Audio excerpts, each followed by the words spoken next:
MLC ఉప ఎన్నిక నేపథ్యంలో కూడా ఒక ఘాటు వ్యాఖ్యలు కావచ్చు, ఇక్కడ ఉన్నటువంటి పార్టీల మధ్యలో పరస్పరం ఆరోపణలు ప్రత్యారోపణలు ఇవన్నీ కూడా జరిగిన విషయం చూసాం. ఇప్పుడు ఎలక్షన్స్ అయిపోయాయి, ఈ ఉప ఎన్నికలు. ఆ తర్వాత ఇప్పుడు ప్రస్తుతం చర్చ జరుగుతోంది. ఇటు బీఆర్ఎస్ పార్టీ, అదేవిధంగా జాగృతి, తెలంగాణ జాగృతికి సంబంధించినటువంటి పార్టీ కల్వకుంట్ల కవిత గారు.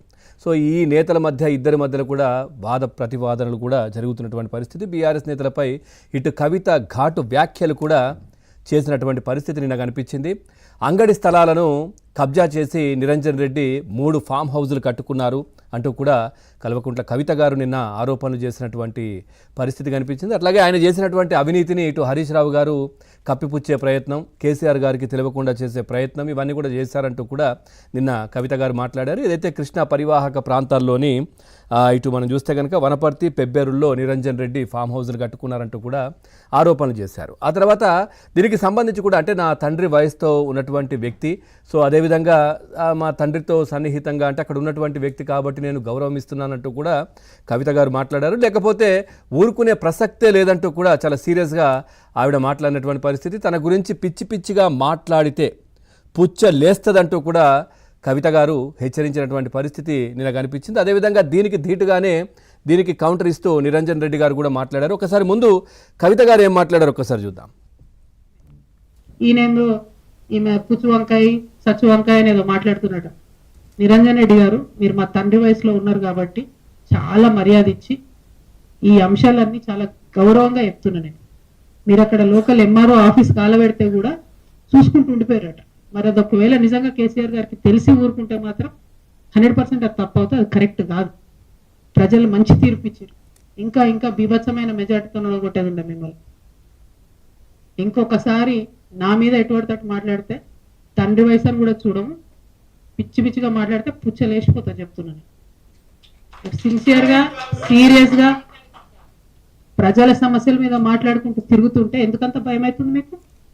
మీరు అంత తెలివితేటలు ఉన్నోళ్ళైతే, అంత గొప్పోళ్ళు అయితే, కేసీఆర్ గారు మీకు వ్యవసాయ శాఖ మంత్రి ఇస్తే ఎంత పని చేయాలి కాన్స్టిట్యున్సీకి?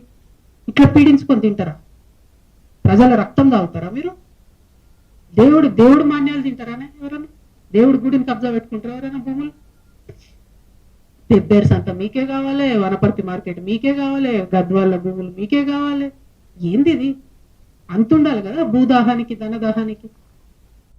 సో ఇట్లా కల్వకుంట్ల కవిత మాట్లాడినటువంటి అంశానికి సంబంధించి కూడా నిరంజన్ రెడ్డి గారు చాలా సీరియస్ అయ్యారు.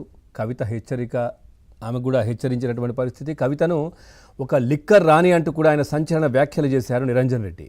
సో ఎవరి మెప్పు కోసం తనపై ఆరోపణలు చేస్తున్నారంటూ కూడా నిరంజన్ రెడ్డి ప్రశ్నించినటువంటి పరిస్థితి. కవిత కారణంగా గత ఎన్నికల్లో ప్రజల ముందు తాము తల వంచుకోవాల్సినటువంటి పరిస్థితి వచ్చిందంటూ కూడా ఆయన సీరియస్గా కామెంట్ చేసినటువంటి పరిస్థితి. ఇక బీఆర్ఎస్లో చర్చనీయాంశంగా ఈ అంశాలు కూడా వచ్చాయి. అదేవిధంగా సో నిరంజన్ రెడ్డిని కూడా ఇటు హరీష్ రావు కాపాడుతున్నారు. హరీష్ రావు అంటే నిరంజన్ రెడ్డి చేస్తున్నటువంటి విషయాలు ఇటు కేసీఆర్ గారికి తెలియకుండా చేస్తూ ఉన్నారు.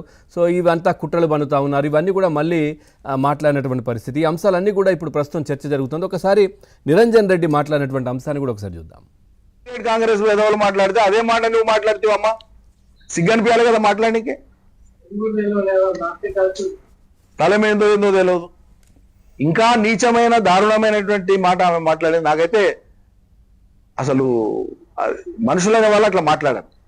నేను ఎంఆర్ఓ ఆఫీస్కి కల్పించిన అని మాట్లాడేది ఏమన్నా అర్థం ఉందా? ఏమన్నా అర్థం ఉందా? ఇప్పుడు ఈమె మీద ఈడీఓ కేసు పెట్టింది లేదా సిబిఐ కేసు, ఉదాహరణకు చెప్తున్నా. ఆ ఆఫీస్ కాలపోయి ఈమె ఫైల్ను కాలబడితే ఆడికి అయిపోతుందా కేసు?